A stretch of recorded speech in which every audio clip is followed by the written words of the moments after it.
Historiquement, l'esclavage a toujours existé en Mauritanie. Les premières populations concernées sont les Afro-Mauritaniens et les Aratines. Cette dernière communauté, descendant d'esclaves, est encore largement discriminée aujourd'hui malgré l'abolition de l'esclavage. Pas d'accès à la santé, à la justice ou encore à l'éducation. Il y a encore des milliers d'esclaves, de personnes qui vivent en esclavage en Mauritanie. François Patuel est chercheur pour l'Afrique de l'Ouest à Amnesty International.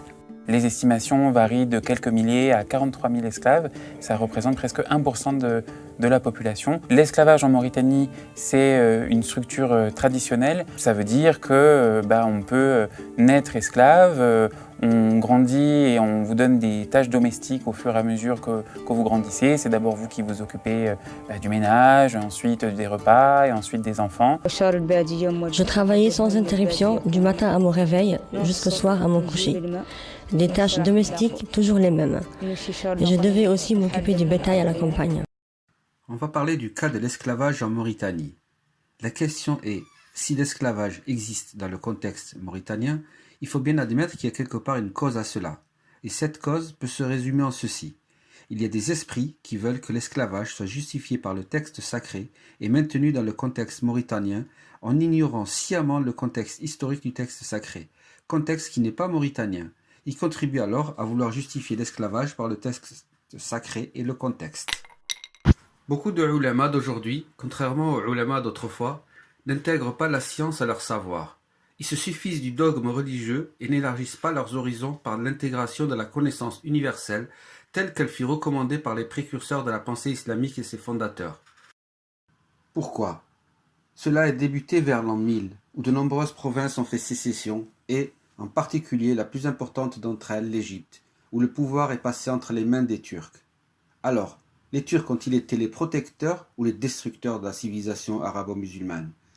Une étude y sera consacrée à la fin de la saga sur l'esclavage. Refermons la parenthèse. Ainsi, le premier magistrat de l'islam et le commandeur des croyants, le calife Omar ibn al-Khattab, recommandait d'apprendre la généalogie, la poésie, l'astronomie et la science des étoiles, vantant le mérite de ses savoirs dans la connaissance de soi, de son éducation, de son orientation sur terre et sur les mers. Ali ibn Abi Talib a dit « Si vous interrogez le Coran, il ne vous répondra pas. Mais je vais vous renseigner sur lui. Il contient la science de l'avenir et les chroniques du passé. Il est la thérapeutique de vos maux et l'institution qui vous unit. » Il disait également « Le savant est mieux que le jeûneur, que l'homme qui prie et que le combattant dans la voie d'Allah. Lorsqu'un savant vient à mourir, une brèche se crée en islam que ne peut colmater qu'un autre savant qui lui succédera. »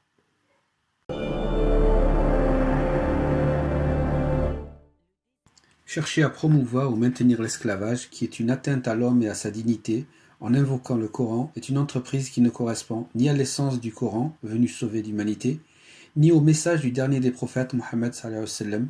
Elle correspond davantage à des intérêts inavoués de gens qui dénaturent la parole de Dieu.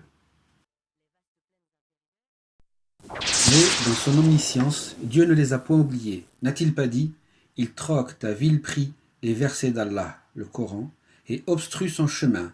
Ce qu'ils font est très mauvais. » Versets que les grands interprètes du Coran comme El-Jalalayn et Ibn Khusayr interprètent dans le sens de l'abandon de la vraie parole de Dieu pour suivre l'obscurantisme et leur passion inavouée d'ici-bas.